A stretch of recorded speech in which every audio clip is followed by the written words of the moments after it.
ነው መሰለክ የወለድኩትኝ በጣም ከባድ ነበር። እኔ 15 ሰዓት ነው ደም የፈሰሰኝ ከሽሽቶ ለልጅነቱ። እኔ ደግሞ እምነት የለኝም። ይሄንን እምነት ወደ እውነት የምናመጣው በዲኤንኤ ነው። ስለዛ በቃ ኦልሬዲ ሚዲያ ላይ ወጣ ዋኢን እንተለከና ጋፍት ያደኒ ባይኤ ነም ገዲሳ yeroo baay'ee sammuna kana irra deddeebi'ee viidiyoo ishee dhaggeeffataatiin ture. Akkuma beekamu isheen immoo magaalaa dhumanani keessa jiraadhu kana jiraatti. Magaalaa Lamganaa keessattiin haadha koorraas firoota koorraas baqadhee gara magaalaa Alanganaatitti galee achittiin daheellee kan jettu dubbataa jirti.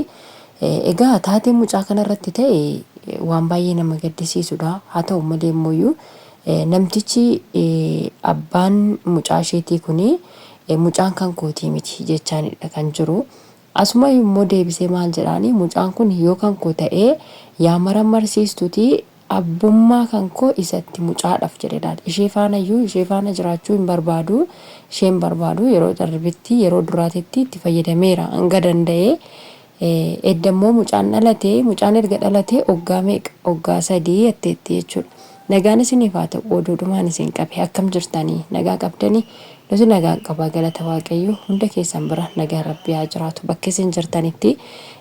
Waa'een intala kanaa baay'uma tokko na gaddisiise maali yoo jettanii namni tokko ni rakkatasii rakkina sana keessaas immoo hin baha jechuudha.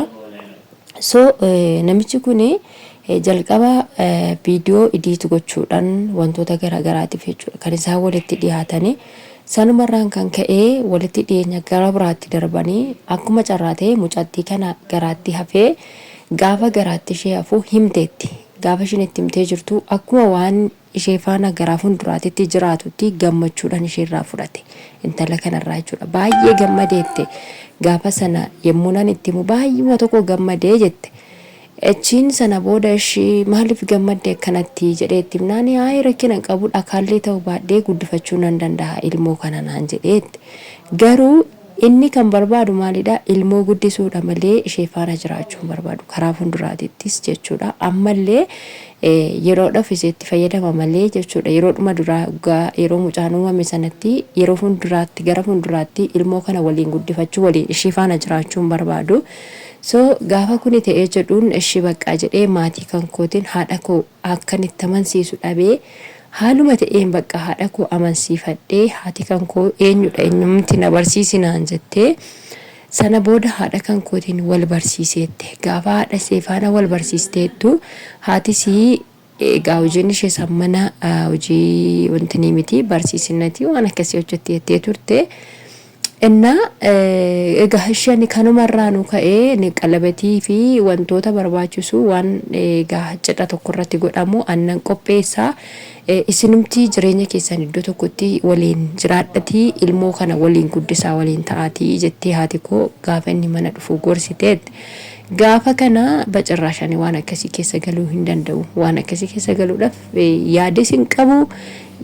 Barbaadu sinatti hin tolu jedhee dideette haati si gaafa isinitti dubbattu hin didee sanaan booda haati koo ishee baqa erga akkas ta'e kanaan booda dhaabuu qabda namicha kana faana hariiroo isa faana qabdu dhaabuu qabda mucichi erga garaatti si uumameen booda haadhalatu kan jettu haati ishee baqa murteessite yaa'u turee jira waan ta'eef garaatti kan hafe murteessite jechuudha. Haatis baasiis hin jenneeni.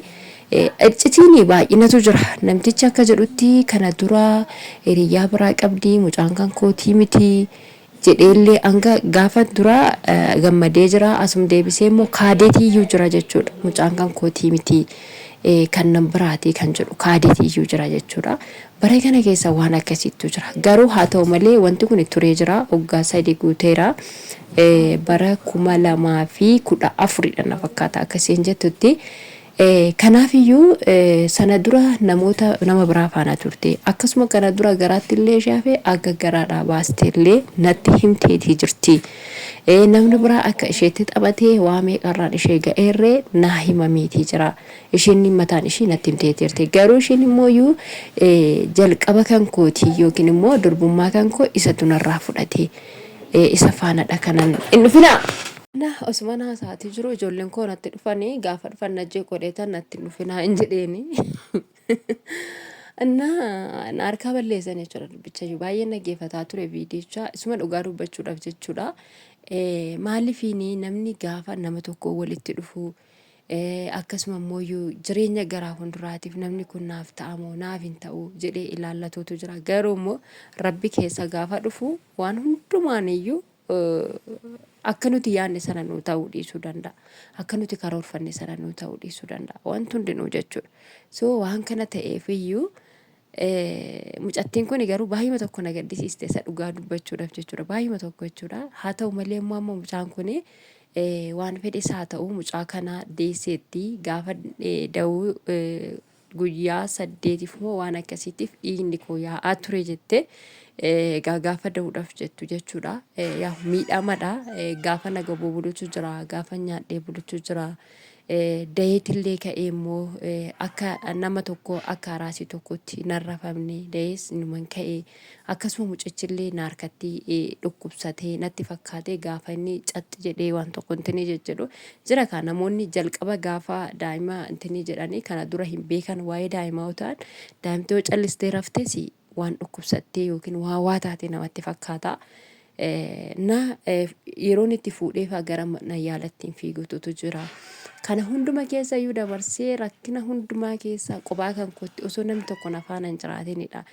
Nani da'ee jettee maatii ishiirraa gargar baatee gara magaalaa Langanaatitti galee achitti mana ammoo manni isheen keessa turte manuma fira ishiiti. Haa ta'u malee immoo maallaqatti kaffalaatii turte jechuudha. Akka haasaa turteetti.